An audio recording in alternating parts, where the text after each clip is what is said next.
because we have a number of cards. Would you please hold your comments to 3 minutes, please? Thank you. First, call upon Mr. David Paul.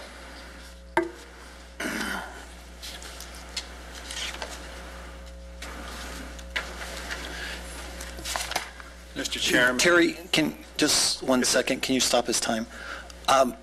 Just so people can help me a little bit, I would like to hear about the crime portion, if possible, on your comments. If you could, I understand the medical side of it, and I think by our comments last time, most of the people on the board do understand the medical need for it.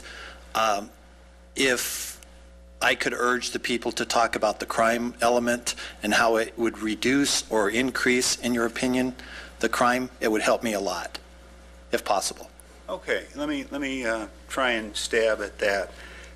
Because I was sitting here, and the first thing I want to say this morning is I respect all you gentlemen so much. It grieves me to have to stand up here and talk the way I do sometimes. I went home after the last time, and I drew up this chart of a self-actualized person, and a clearer, more efficient perception of reality is the hallmark of a self-actualized person.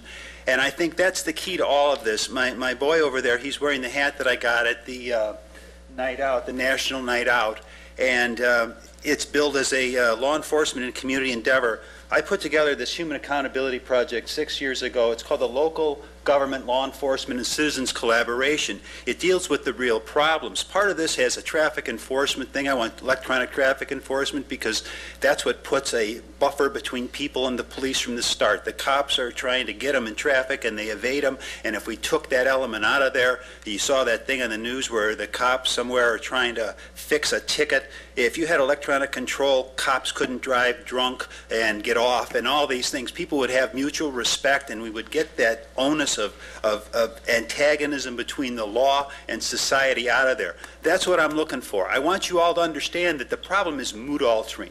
We all need to mood alter, okay? And some of it do it with righteousness and in proper ways, and some of us do it wrong ways, but we're all looking to make ourselves better. And so I've watched for years these parole and prison meetings on TV, and a bunch of great people get together and they're going to put together a new board and they got a new plan, and I feel so sorry for these guys because they just have to do what they have to do. And so now, do you hear what we're saying? There's no money, we're going to cut it, and it's going to get worse. So, you know, that's what I always want to do, is fix the real problem. You all remember our Mayor Rex, before he was mayor, at the kickoff of the AV war on gangs. He made this joke about how when he loses a case, his family puts him on suicide watch. Now, I don't take rejection that strongly, but it does affect me. I asked to be on the Criminal Justice Commission, and I thought I was going to be on it. When I didn't get on it, my wife was trying to make me feel better. She was reading about all you gentlemen in the paper, and she said, "Honey, all these guys are somebodies." And I says, "You know, that makes me feel better." And she says, "No, no, no, no. They're MDs, they're PhDs. I says, I got it.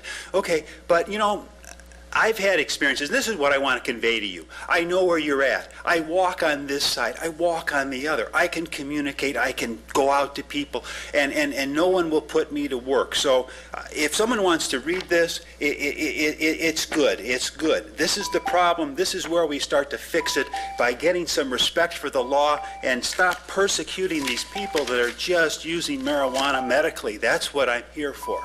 Thank you. Thank you. Next.